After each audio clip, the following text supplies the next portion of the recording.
Medieval Europe's cobbled streets lay under thick layers of superstition and religious power. Yet those same streets sheltered women forging an unexpected legacy. People dismissed the wise women as superstitious village folk, but they guarded herbal cures and knowledge older than doctrine. Their work threaded through ordinary life. Every remedy quietly challenged the church's iron grip. These healers worked in secret. Soon they became whispers of resistance. Their very survival subverted societies determined to silence them. Still, their influence spread through desperate communities. They entered homes and villages formal medicine never reached. Condemnation always waited nearby. One accusation could brand them witches. Still, they held their ground under relentless pressure. That endurance deserves more than folklore. To understand their defiance, we must open dusty tomes. We must also hear stories carried across generations by word of mouth. There we confront the myths surrounding them. We also recover at last their indispensable contribution to healthcare. Forgotten, perhaps. Fundamental, certainly. Medieval Europe lived under rigid hierarchies. The church reached into nearly every corner of human life. Medicine was no exception. Church doctrine cast illness as divine punishment. The prescribed cure was spiritual. Physical intervention came second. Yet rural women quietly gathered herbs and preserved knowledge handed down through generations. They treated common colds. They also faced the terror and complications of childbirth. Their work filled a void left by church-sanctioned healers. Those healers were often inaccessible. Worse, their remedies often failed, so a hidden network of care grew from plain necessity. The world needed them. It still refused to acknowledge them without suspicion or reproach. Religious dogma failed to meet ordinary people's needs. That failure created space for knowledgeable women and their practical methods.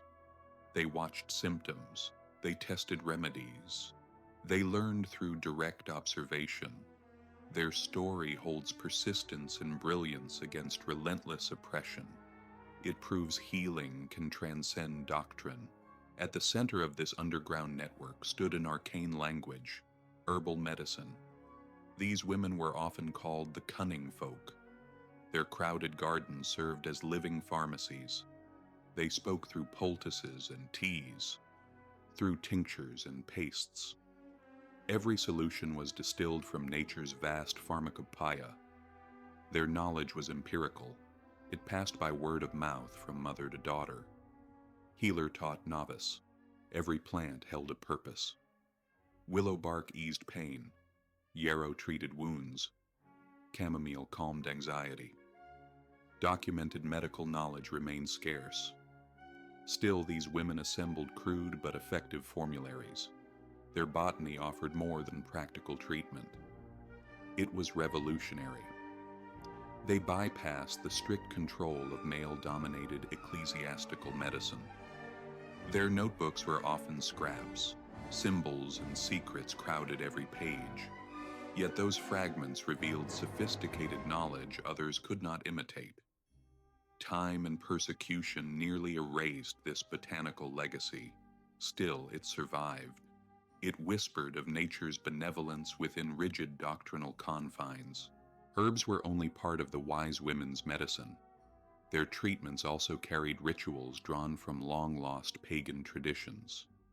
Outsiders found these ceremonies fascinating. They also found them dangerous. They spoke incantations, rhythms pulsed, bodies danced. These were remnants of a cultural past bound tightly to healing. For villagers, the rituals offered comfort through ancient heritage. This holistic practice joined body and spirit with the surrounding world. That bond shaped everything. Each ritual honored ancestral roots. It also worked as psychological medicine. Belief reassured the healer. It steadied the patient. These women stood between medicine and magic. They understood communities ruled by fear and superstition. There a hopeful word could carry real force. A trusted gesture could strike as powerfully as any potion. Ritual helped them walk a narrow line between resistance and survival. It cast a protective veil over their work. Under that cover, they kept tradition alive. Few figures mattered more within this covert network. Midwives held revered status. Childbirth was dangerous then. Mothers and infants hovered near death. Midwives guided both through labor with instinct. They brought hard-earned skill. Their authority came from experience. Their calm presence mattered. So did their innate competence. They used herbs to hasten labor. Herbs also eased pain. This was practical care. Clergy and male practitioners dismissed it as needless. Dogma shaped their judgment. Midwives witnessed life's threshold. They guarded its intimate knowledge. They preserved birthing traditions passed between women. But their work continued after delivery. They nurtured new mothers. They taught health and recovery. That influence drew suspicion. Skill could quickly become evidence against them. Neighbors and authorities recast proficiency as sorcery. Necessity offered no protection. Persecution remained close. Still suspicion spread. Midwives remained the backbone of health. They tended life's beginning in secrecy. They treated it with sanctity. Healing continued. Knowledge passed between hands, but one threat never left: the Inquisition. A powerful church and state alliance created it. Its mission was simple: eradicate anything judged heretical. Women, healers, became easy targets. Authorities branded them witches. Their healing became godless practice. Persecution was systematic. Communities relied on these women during crises. The campaign filled those communities with fear. Fear produced obedience. The Inquisition drove many healers deeper into secrecy. They hid their work in darkness. Secrecy protected the healers. It also protected their patients. A label like witch or heretic carried brutal consequences. Tortured confessions were common. So were public executions. Still, their knowledge survived. So did their resilience. Both endured among loyal communities. Those people cherish these nonconformist practices. Their story is not merely one of survival, it is also resistance. A monolithic and unyielding machine tried to silence them. Their enduring legacy proves it failed. Danger touched everything. Still, brave women tried to record this hard-won knowledge. They secretly copied remedies and practices onto scraps and folios. Codes protected the writing from discovery. These manuscripts became crucial lifelines. They mapped observed evidence against a fearful and ignorant society. They looked neither formal nor grand. Yet their simplicity carried real sophistication. Codes and local dialects filled every page. The pages preserved medical wisdom and social history. They held centuries of gathered insight. Ecclesiastical dictates threatened to wipe that insight away. Today, we carefully unfold those aged pages. Possible insights into medieval lives suddenly become tangible. Their illnesses emerge. So do their cures. The surviving manuscripts also reveal shared networks. These secret collaborations stretched across villages. Now these remnants play a pivotal role. They help modern historians rebuild more than treatments. They expose the very core of medieval women's resilience. Written in ink and defiance, they remain a tangible connection to the past. Choosing to heal carried profound personal risk. Every treatment became a gamble. A wise woman treated fever. She eased pain. Either act could cost her life. False accusations could expose her. So could betrayal or terrible timing. Suddenly, these women left the shadows. They faced accusations' harsh glare. Inquisitors' watchful eyes allowed no mistakes. They tolerated no suspicion. Fear ruled the community. A whisper could become evidence. A loose tongue could trigger a terrifying trial. Jealousy and fear often sharpened those words. Dangers demanded careful allies. They also required trusted confidants within the community. Many women paid the ultimate price. The fires of intolerance claimed their lives. Still they persevered. Such risk reflected their unwavering belief in the work's significance. Their defiance grew from deep conviction. Their healing arts were a divine calling. Those arts united humankind with the earth. They balanced ethics against survival. They walked a fragile path. That path preserved their clandestine roles as healers. Danger never vanished. Community bonds served as the lifeline for these healers. Villagers valued their presence. Healers brought solace and practical support. These caregivers stayed accessible and knew local families intimately. That familiarity built trust. The bargain ran both ways. Locals protected them through silence or staged diversions.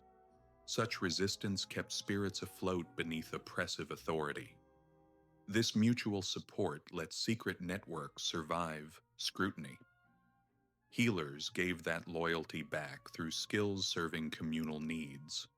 They treated sickness and helped women through childbirth. Those duties secured vital social roles, centuries before sanctioned medicine. Bonds reached beyond transactions. They became lifelines in a hidden system of care and community reliance. Villages relied on healers. Healers relied on villages. Trust proved decisive. It planted their practices deep inside the lifeblood of rural communities back then. An unspoken alliance meant survival. Trust outranked fear. Clandestine care laid foundations for future generations of healers. Herbal knowledge passed quietly from one pair of hands to another. Its transmission became an art of its own. In gardens thick with possibility, mothers showed daughters what the earth could do. The lessons were physical. Apprenticeship mattered. Hands entered soil. Sense fixed each useful property in memory. Teachers used coded symbols and cryptic phrases. That language protected teacher and pupil from inquisitorial scrutiny. The danger was real. Mentorship reached beyond plants. It built independence. It taught the hard balance between discretion and generous care. Each plant slowly revealed its potential. Alongside it grew a stubborn pattern of survival. Some healers walked alone. Others formed fragile networks.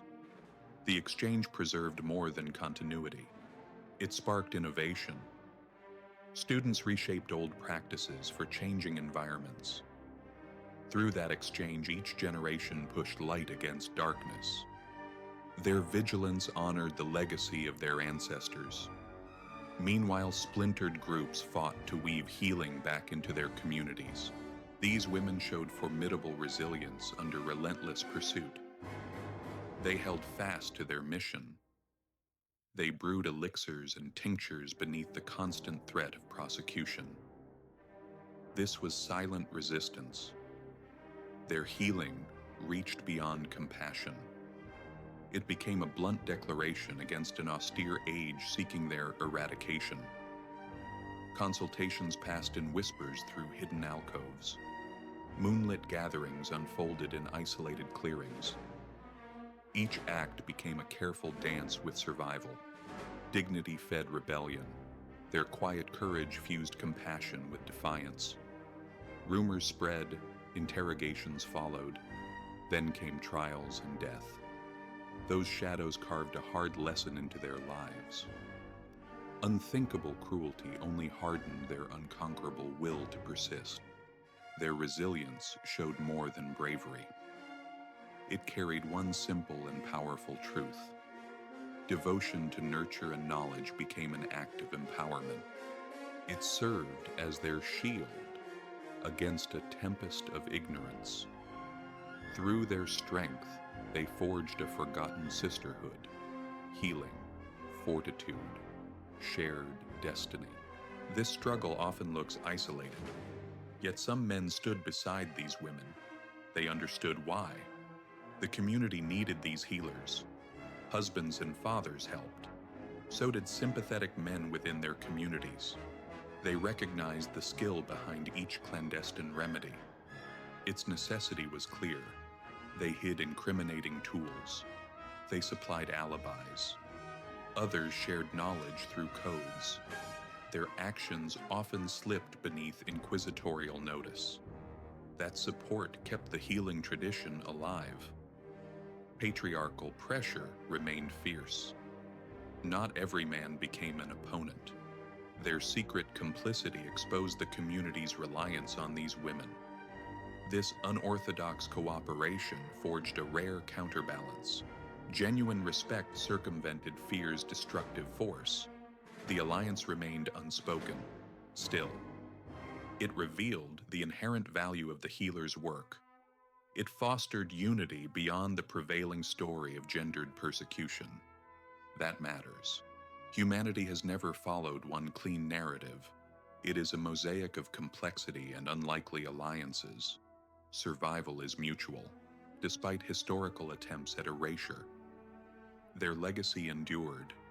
It subtly shaped future medical practice. Many herbal remedies laid foundations for later pharmacological advances.